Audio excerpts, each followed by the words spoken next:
corrections, immigrant services, schools, hospitals, things like that. And again, that track will also prepare you for the clinical licensure down the road. But that track name might probably going to be changing, and probably it will be changing, and probably by next fall. So it's going to be the multicultural clinical practice track. So we have a very heavy cultural competency component of our program. One example of that is in both of our concentrations, we have a dialogue group portion of one of our classes where students in our diversity class, where students get together for 8 sessions in a small group, and you dialogue about issues of race, gender, sexual orientation, religion, age, all of those things. So it's learning how to talk about things. What am I uncomfortable talking about? What are other people's experiences? What are my experiences? Because with our research, we found that students who are social workers, who are a lot of times white, and are working with underserved populations, which are oftentimes disproportionately people of color. So with our research, we found that these social workers, actually, their prejudice increases because they're always seeing clients of a certain group. So in helping to dialogue about these issues, it kind of brings that out and doesn't just result in prejudice. It just increases your cultural competency and helps you to see people as equals rather than just clients all the time. Our other track is the Program Development, Policy, and Administration, or PDPA. And that's our macro track. And so that's teaching you to be an administrator, how to lead an organization, how to lead your organization interorganizationally, how to do policy, program evaluation, supervision. We have people that are leaders in organizations. We have people in elected office that are graduated from that track. So basically, it's the micro and the macro track that we have.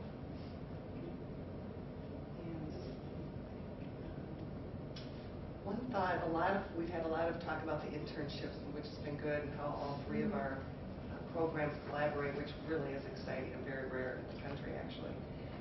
One thing to keep in mind, you mentioned this as well, with our program, we have a lot of students, too, from South Dakota, Wisconsin, Iowa. It works for them because they only come up here for class every other weekend, and then we let them do their field placements where they live as well. So whether you're in Rochester or Eau Claire, Wisconsin or something, that's really helpful, and it just helps you balance your life. You can't be everywhere at the same time. So that's one thought on that. Let me think. I'm trying to feedback. We'll talk about the costs and the application, but more about the program. And then can I ask a question about field, and Carol too? Your field seminars, when students are like in Rochester or further out, do they come back here then for seminar, or do you do sort of an online seminar? How do you handle their returning to campus? For us, it's a course. So it's a course. It's a course, so it's scheduled, and a lot of students schedule. And our seminars meet every other week. Okay. In the day program. Okay. And on the weekend, it's one of the courses that they're taking. Okay. During their 2 courses, and so they meet every other week. And a lot of times they try to schedule 2 classes, so their seminar will be one and then another class. So they're here for that already. They're already here. Yeah. Because I know our Brainerd students that will be watching will probably have that question: is what would be my required time to come back to campus if I'm in my field? And they're doing field while they're taking classes, so okay. They're already, unless they've chosen to do the process for a block placement. And then they have seminar also that meets in the summer. Okay. During their time. And in Augsburg, the field placement is always tied in with the course, and we feel very strongly about that, to come back to the classroom and share and process everything. So at least at this point, Augsburg does not offer block field placements, because we just believe that in that shorter length of time, even though it's concentrated, it's not as much time to process that whole experience. And you're also, as I understand it, not always in the class. So we do not offer the block field placements in Augsburg. And this is probably true for the U also, but you cannot take a block placement unless you've already had them in the classes. And and sometimes students do that just because that's the way that they can manage it.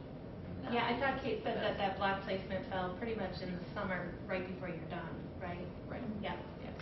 So you have to have had, you're either doing it simultaneously or after methods class.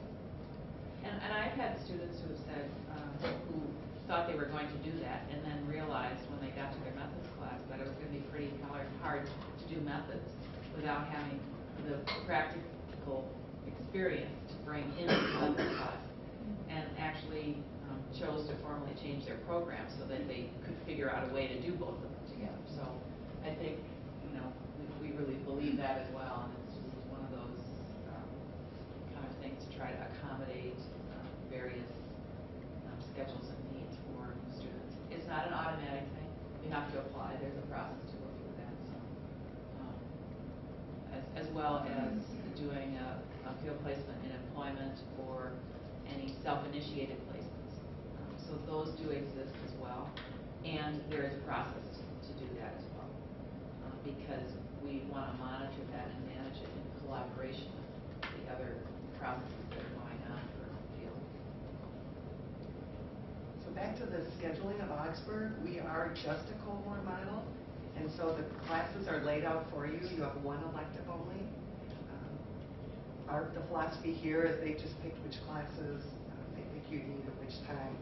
And so you, again, have the one class in the winter, 3 classes each trimester. It's in spring trimester, you have the option for an elective. And one exciting thing that elective can be is a study abroad trip. And I'll let Holly talk about some of the We offer short-term study abroad programs with the MSW program at Augsburg.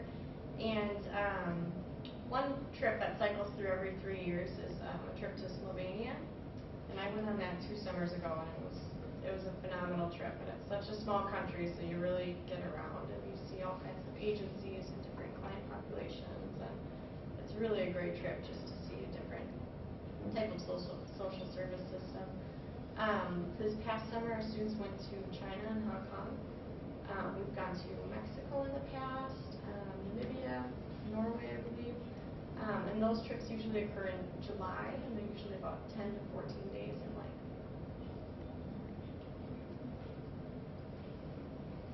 Class size, our average class size is 15. You know better which ones are a little bit smaller. Field classes are always 12, a maximum of 12.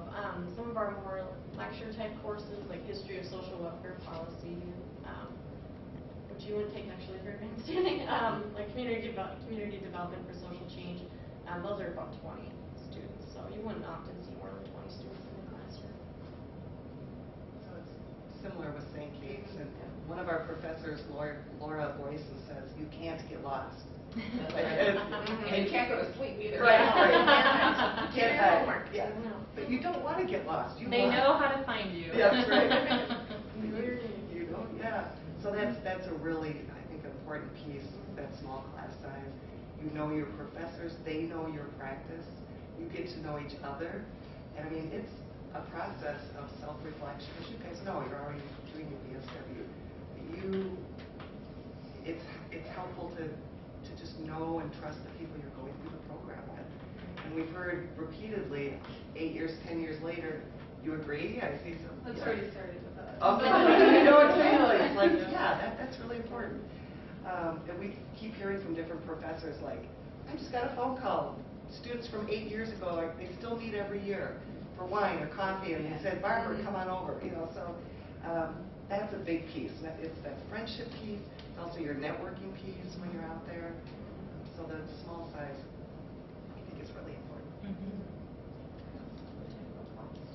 Yeah, first the fact I wanted to mention our faculty, all our licensed social workers, some still are practicing in the community, some are just teaching full-time as professors, and then you'll also have a few adjunct part-time professors who are out there practicing, coming on campus to teach one class. Sometimes there are graduates, and so it's again a real good combination of theory and practice that you get in the program. Okay, application and cost. First, the cost. One graduate course is $1,941. You multiply, for our credit system. Okay, yes, thank you. Yes, that's not credit, not credit. I thought, whoa, Lynn, you might want to explain Okay, one of our courses is equal to 4 semester credits elsewhere. Okay, and a colleague of mine calls it the ancient Lutheran system. It's like the St. Olaf and the Luthers. Why we do this, I don't know. But, so we call it one full course. And as advanced standing, you take 13 full courses. But if you divide that 1941 by 4, it's $485 a credit. So we just always talk about it as a full course, and I know that's confusing. Most other people, when you're looking at cost, you go per credit cost. So Augsburg is 1 credit equals 1 course. So you're at Augsburg, you're taking 13 credits total. But if you multiply that by 4, you get 52, so the total is 52 credits for your MSW. For the program. And it's how much a credit did you say? About 400? 485. 485. And that did go up like a couple percentage points this year, so it's probably likely to go up a little bit, so that's not fixed. But that hasn't gone up a lot, so that's a pretty good. But if they see the literature is going to say 1,000. What'd you say? 1,000? 1,941. And that's per course, which course. is 4 credits. Yes. Okay. It's also going to say per credit though. So just It remember says, I know, we keep trying to make that clearer on the web and address that. Yeah, that's been very confusing for some of our students that have applied. They saw that and just went, okay, maybe say case Yeah. this looks a lot So better. that's It's like, no, I have to back explain and- to them that's per course. Yes. Yeah. We need to clarify that. So we're very competitive with our price there. The other thing for cost, $35 a trimester for a parking permit, which is a steal, especially, well, anyway. Sorry, and books are extra, of course, and they're not cheap, but you can always buy them used or online. There's $30 for insurance? Carol, you require this too, the professional liability insurance for students for field. I don't know who pays for that, honestly. Okay. I can't answer that. But you are covered in field. Yeah. We have professional liability insurance, Yeah. but I'm not sure that the students pay that. Okay. Health insurance is required, so you have to either have health insurance or buy health insurance. That's required. Do you provide health insurance through the school? Provided through the school, you can buy health insurance through the school. So if you don't have your own, that would be your option. Do you ever have a student who may not be able to afford health insurance while going to school and you require it, correct? It's required by the university, and I actually think there's some legal requirement behind it. I can't tell you the details of that. I don't know. That hasn't been brought to my attention. Yeah, well, just keep pushing for healthcare reform, right? Yeah. We don't require the health insurance, I don't know if it's legal or not, but we do require the student professional insurance for your field placement, and that's between $23 and $41 annually, and that's for $1 to $4 million of coverage at your placement. And you all pay that right now, Brainerd students included, you just don't know that. We include that into your student fees along with your NASW membership. So moving on to your MSW, when you get that renewal, you all remember getting that renewal in the mail, you would then be responsible financially to continue that once you leave here. Brainerd students, pay attention. You will, when you get that renewal in the mail, once you graduate in December, you are then financially responsible to renew that. And actually, it's good up and through fall of next year. So is that separate from the NASW? Yes, you'll get 2 renewals in the mail. You'll get your NASW membership and your liability insurance. And your liability insurance cannot be renewed unless you're an NASW member, because it's through NASW. So if you renew your insurance, you must renew your NASW membership as well. Okay? And for us, you don't actually need your insurance until you're actually in your placement, which the schedule you would be on, you would be in your placement in the fall of 2011. Yes, because you would start January of 2010, and then you start your placement in September. No, January 2011. Yes. Oh, I know, that's so confusing. But in your full year, the second full year is when you get it. And the application, at this point, we are close to getting an online application. At this point, we just have a hard copy. And if you fill this out or if you inquire with us, we send that in the mail to you. A lot of good advice and similar things that have been talked about. Our deadline, we have an early deadline of December 1st. And if you don't hear any earlier, but if you make that deadline and you're admitted, you receive $200 off your first course. Little motivation, get it in early. And then our final deadline is January 15th. Sounds like the others are January 10th, so we're all very similar. We will accept if you postmark by January 15th.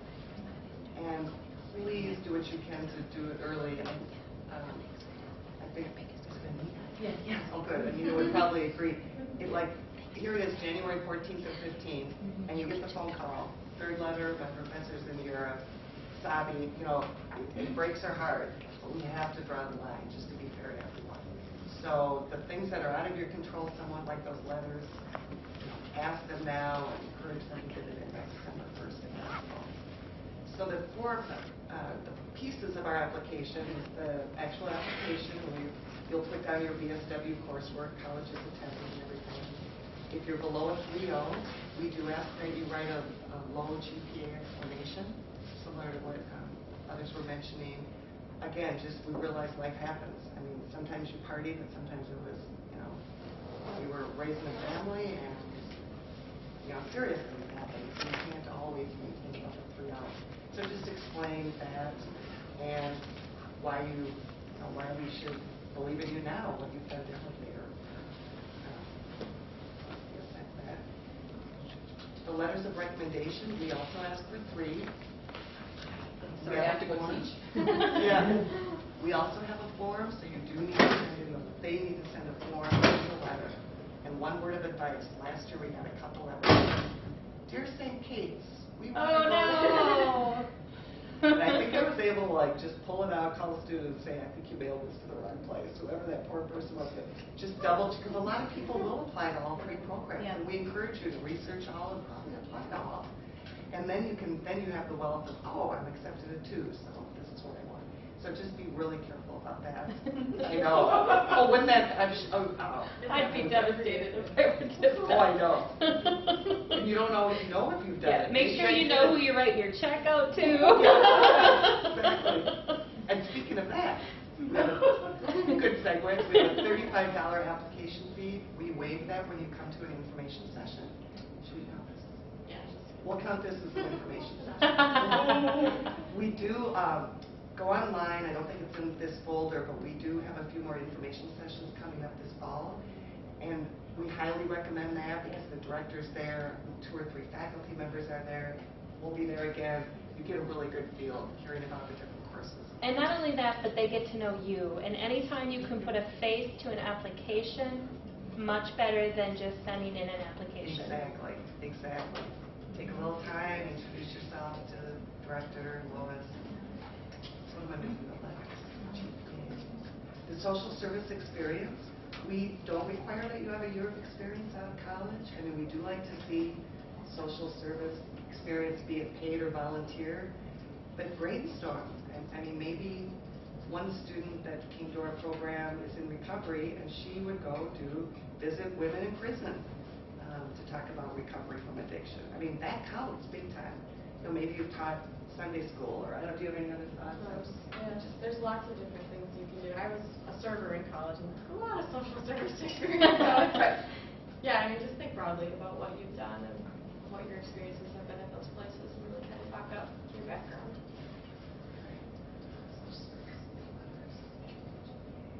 Then the personal statement is extremely important. And we also have 5 questions that are listed. We say just question number 1, about a page, double space. Question number 2, about a page. So 3 to 5 pages total. You don't have to wrap it all into this beautiful, thematic, creatively written thing. That just doesn't work. So just one question at a time. The same to just be honest. Don't feel like you have to go back and look up in your BSW books and put terms down. Or you really just want to see who you are, how your experiences have affected you, how they are encouraging you to go into this profession. Just be real. And I've heard the professor say, spell check. Have a second pair of eyes look at it. Because I mean, we can be the best writers, but I don't see this word. I think I haven't put that in there because I thought, So have a second pair of eyes look at that. And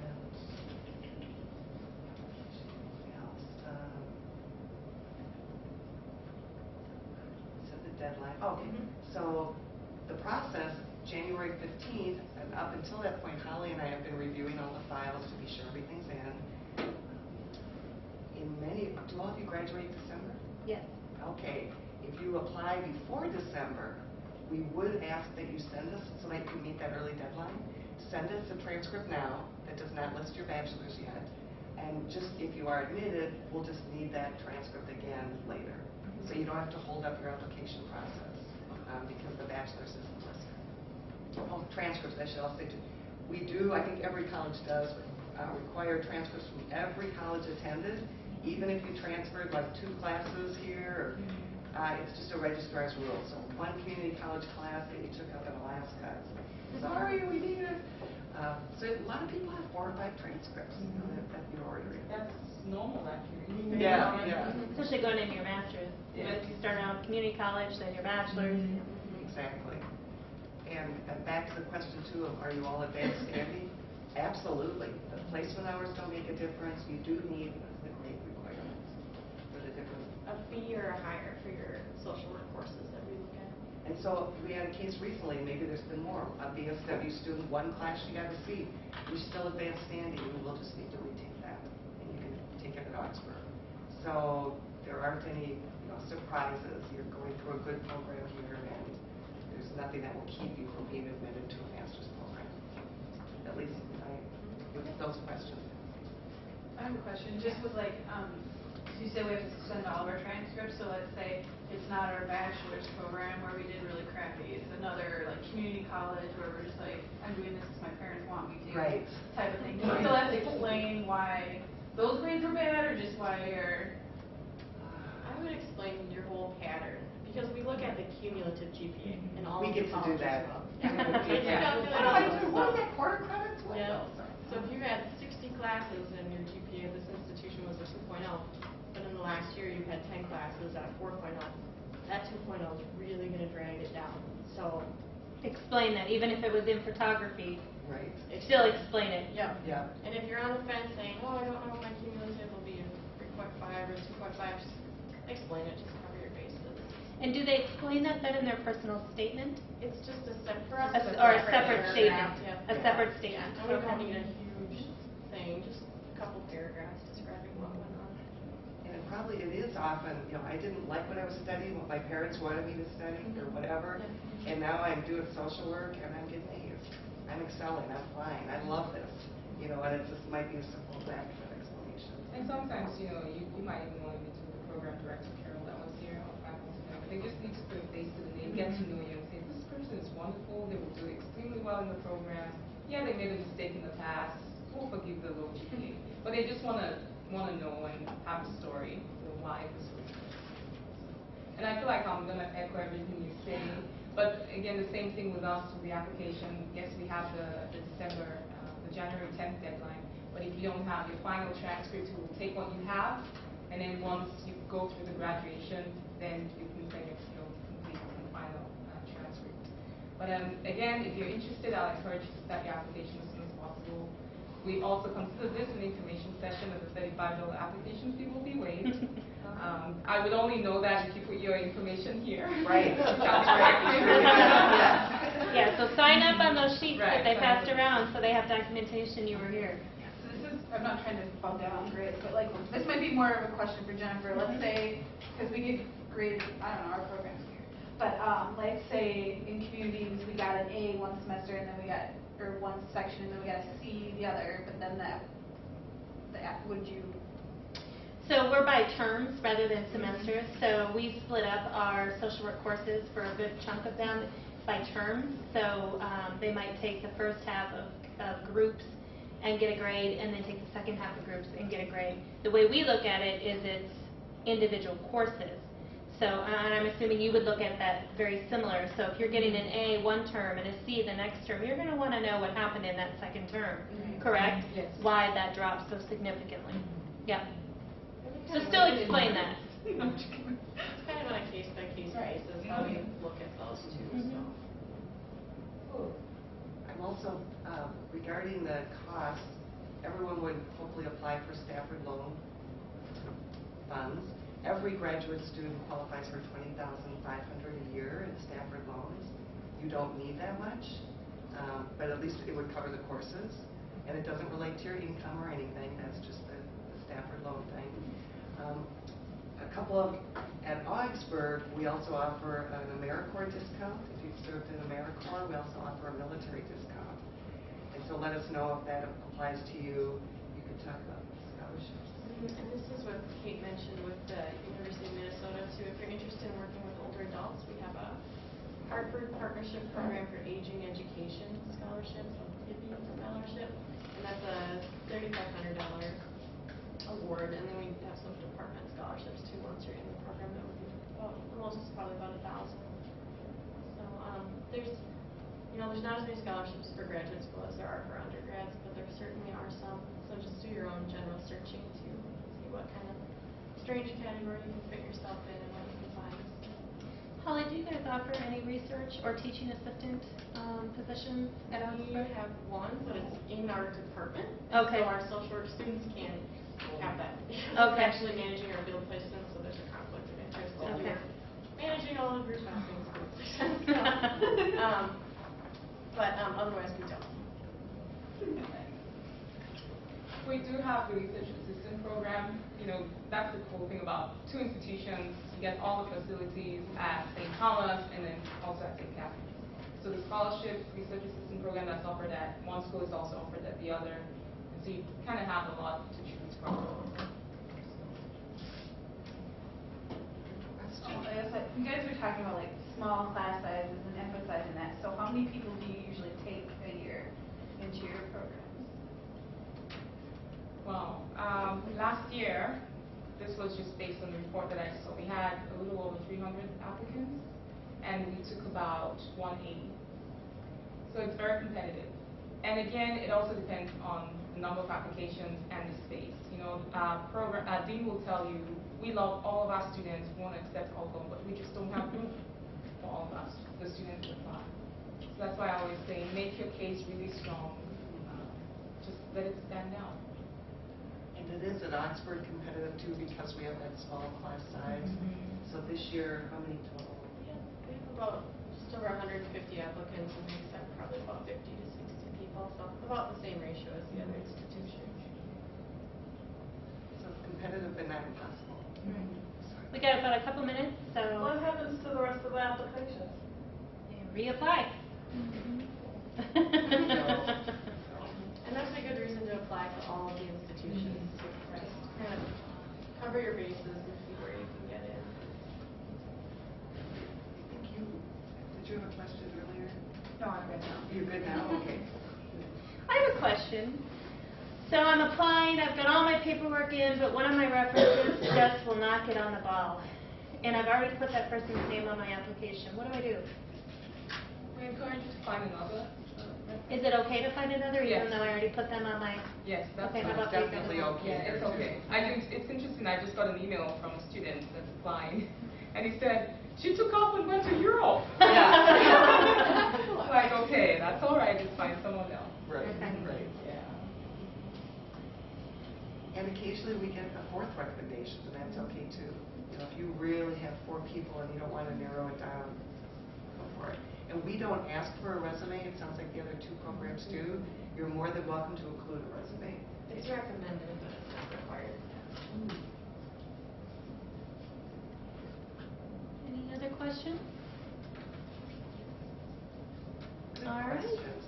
Yeah. Great group. Good job, guys. So please, yes, we've left them all.